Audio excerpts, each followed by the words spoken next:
What's up everyone, David Seven Skies here, broadcasting from the Dharma headquarters. Today I'm going to be talking about layering to help you fill out those drops and make them sound bigger and better.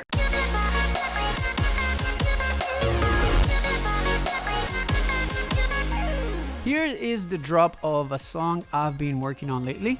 We're gonna focus on just a few elements, the lead obviously and the bass.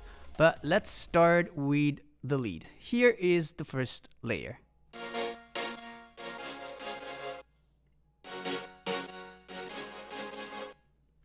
Okay, so this layer is the brightest in the group and it's what's gonna give air and high frequencies to our lead.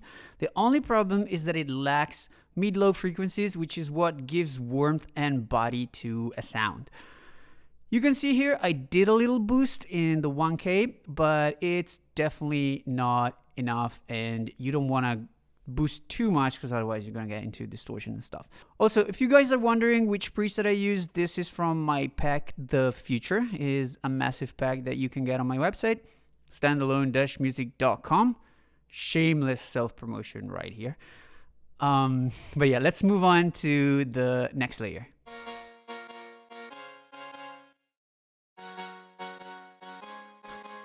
So this one definitely sounds similar to the previous layer, but it has a little bit more mid frequencies that add a little more bite to it, which helps the lead cut through the mix. Now the next layer is a completely different sound, and here it is. So you can hear it's definitely darker. It's also an octave lower, which helps compensate for the lack of mid frequency we were talking earlier. And most importantly is more detuned than the other layers. Now, this not only expands the frequency range, but makes it wider in the stereo field and helps the lead sound even bigger at the end. The last layer is even more detuned, and let's play it.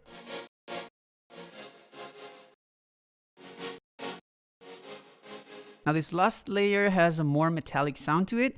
I did it because I wanted to give the lead some extra tone and some extra edge. At this point, you can definitely tell the different layers apart, and it's easy to hear what each layer does. But here's a visual representation of the lead layers with their frequencies and stereo field and all working together. And you can notice how the two top layers handle the high frequencies. This helps once again create air in our mix and also helps our lead cut through the mix. And the two bottom layers serve as support and give our lead more body and sort of make the whole thing sound even bigger overall. Now the key to layering is not just to compensate, but to compensate seamlessly. Your stack of presets should sound like one sound that includes all the characteristics that you're trying to give to your lead. One thing that also helps a lot with this is consistency between the different sounds. If you notice, despite the various presets I used, the envelope of the sound is actually consistent through our different layers.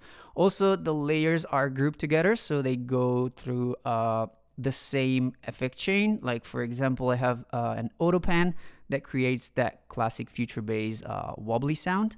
Let's move on to the bass, which is another great example of how you can use layering. Now, a question I get all the time is how do you give space to your sub? Once again, layering is the key. My sub is usually nothing but a simple sine wave, so nothing really crazy. In this case, for the sub, I use my contact instrument called Get Low. You can check it out on my website if you want, but let's solo this one and let's hear how it sounds.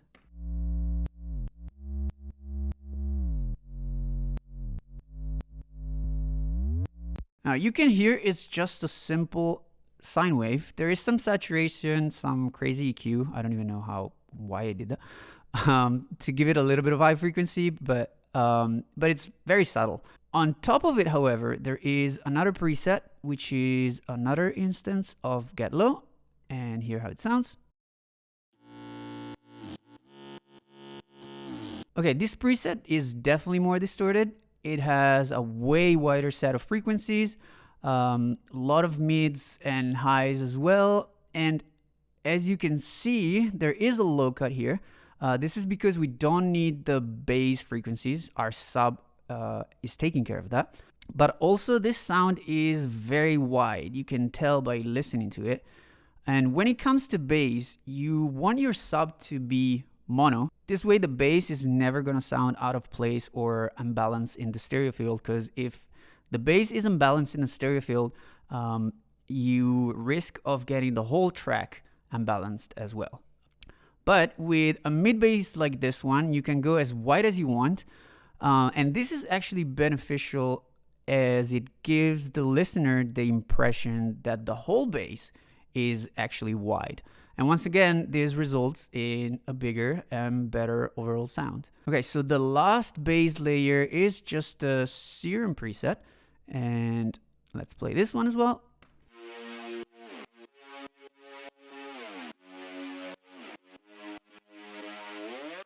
Right, so this layer doesn't even sound like a bass, and actually because it's not. It's just a lead preset, and the reason why I use this is because I wanted something sort of noisy. And as you can see here, I cut out the lower and in this case also the higher frequencies. And I actually only wanted the middle frequencies from the sound. I wanted something that would sound like a lead and also something that was not as distorted as the mid bass, but that at the same time would still give some character to the overall bass sound. Okay, so here is another visual representation, this time of the bass layers, and you can see here how the sub bass is only working in the low frequencies, and it's also perfectly in the center of our stereo field. And then we have the mid bass that covers the rest of the spectrum, but it has a low cut, so it doesn't interfere with the sub. And you can see it also has a very wide stereo image. And then the lead bass only works in the mid frequency, and this way only some warmth is added to the sound, and we don't have to worry about muddiness added to the low frequencies and extra noise and harshness added to the highs.